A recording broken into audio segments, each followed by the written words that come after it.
Jam, jam to stuff. Welcome back to another chapter, reading, whatever we call this. I still haven't really quite decided to figure that out, of Mere Christianity. We're getting to the next chapter. From my looks of it, this is going to be a super short one. So I think if you got like 10, 15 minutes to spare, please, by all means, join me in this reading. But also, if you weren't here last time, what we talked about last time, obviously, check out the video on my channel and playlist, which has been created. Last time we talked about, what was it called? The Obstinate Toy Soldiers. And I know what it was about. I just don't remember the chapter name.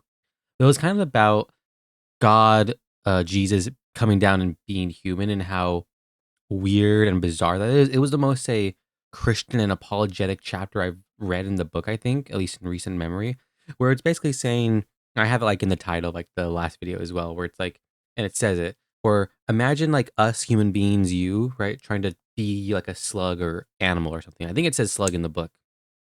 And in comparison to how, like, say, gross or undesirable that would be for us, that's kind of the same feeling response thing that it is for God, Jesus, the Holy Spirit, well, God, the Trinity, whoever, to come down and be human in the form of Jesus Christ. And that's important and significant because he has done that really crazy, excruciatingly painful or like nasty, gross thing, so to speak.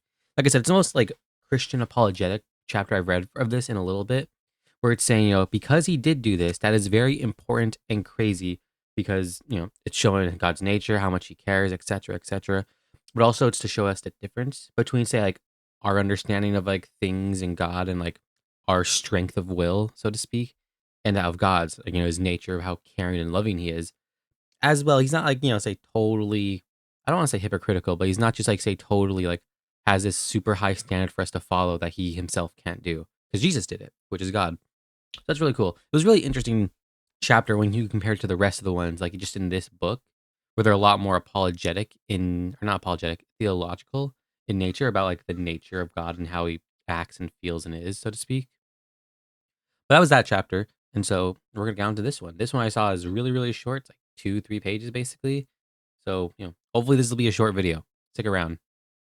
Let's get my music from Street Fighter 6, because that's always fun. Chapter 6. 2 notes. In order to avoid misunderstanding, I here add notes on 2 points arising out of the last chapter. 1. One sensible critic wrote asking me why, if God wanted sons instead of toy soldiers, he did not beget many sons at the outset instead of first making toy soldiers and then bringing them to life by such a difficult and painful process. I think I get the question. It's like, it's a question of why not just or beget many. I wonder if that's saying why didn't he make like a lot of atoms instead of just one? Whatever. One part of this answer to this question is fairly easy. The other part is probably beyond all human knowledge, as it often is. The easy part is this: the process of being turned from a creature into a son would not have been difficult or painful if the human race had not turned away from God centuries ago. They were able to do this because he gave them free will. He gave them free will because a world of mere automata can never love and therefore never know infinite happiness. The difficult part is this: all Christians are agreed that there is, in the full and original sense, only one Son of God. If we insist on asking, but could there have been many, we find ourselves in very deep water. Have the words could have been any sense at all when applied to God? You say that one particular finite thing could have been different from what it is, because it would have been different if something else had been different. This language is now where you're starting to lose me. Not lose me, but my brain's hurting. And that something else would have been difficult if some third thing had been different, and so on.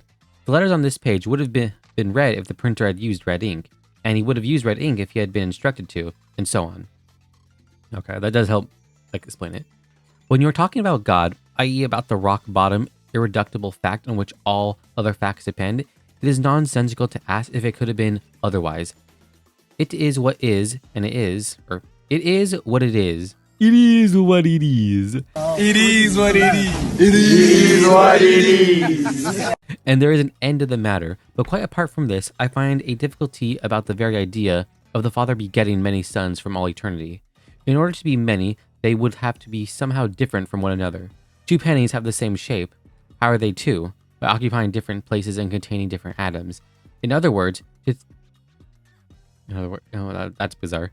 In other words, to think of them as different, we have had to bring in space and matter. In fact, we have had to bring in nature or the created universe.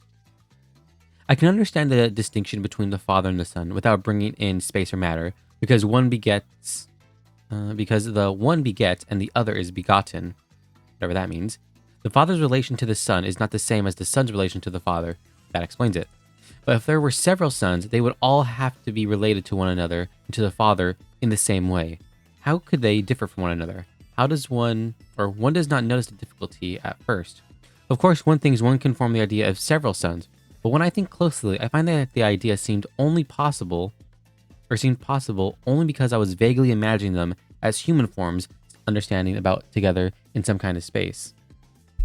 I got to. So he's saying that this idea is that we're still kind of inherently thinking about it in the same kind of way we would as like our literal brothers, right? Like, oh, him and me are different. We're two different people, so to speak.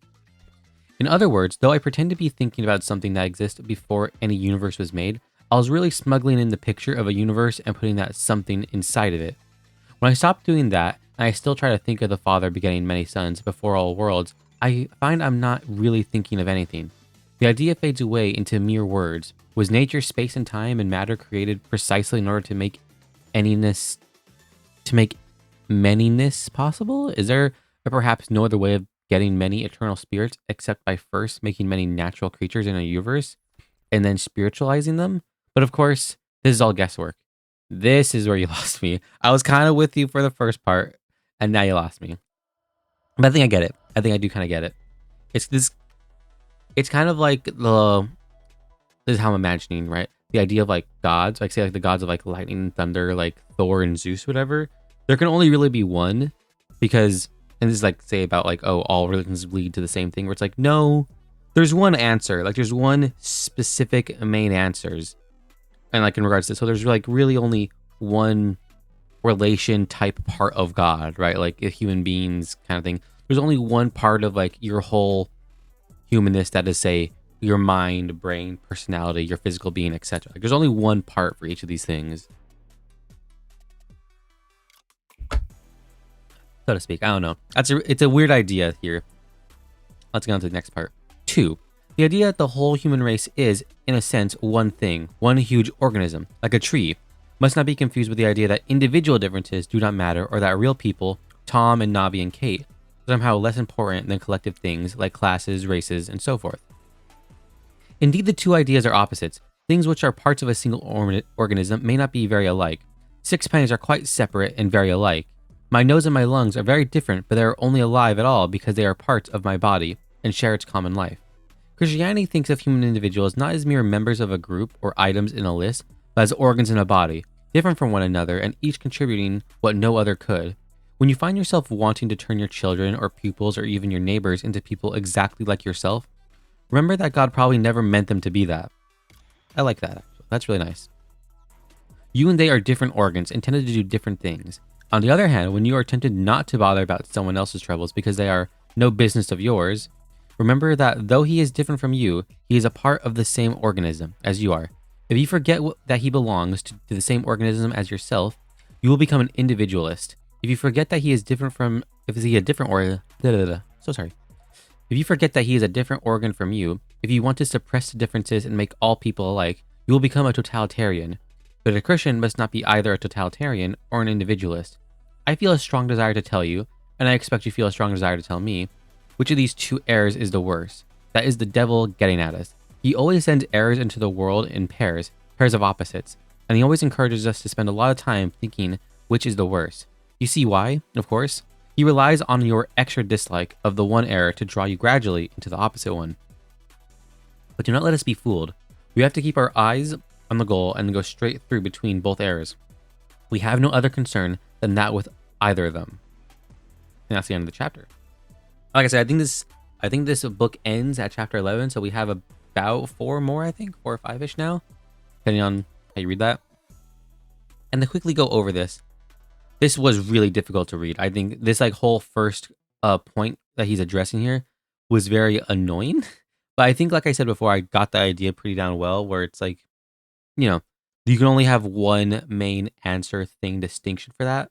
So it's kind of like you can only have, say, one firstborn son. You can only have one second son, one third son, etc. That's kind of the way I'm having to think about it. I think the way he doesn't really explain it all that well, but I kind of, I think, get it. So this idea of like God having, say, many sons, like there being, say, many Jesuses, right? Like Jesus, Jesus, Jesus with the H or something. I don't know. I guess that would just be Jesus.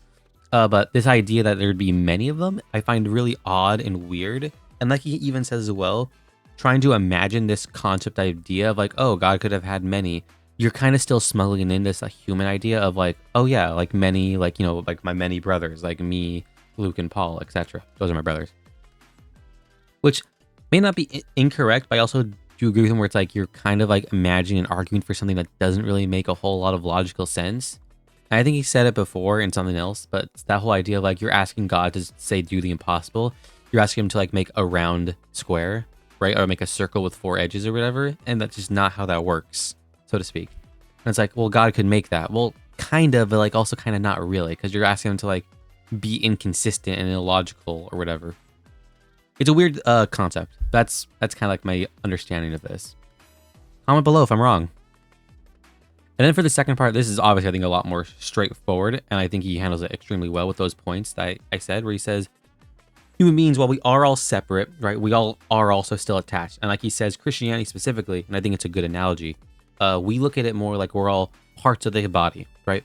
Organs, as he says specifically, like, you know, fingers, arm, stomach, spleen, lungs, heart, etc. We're all different parts of the body, right?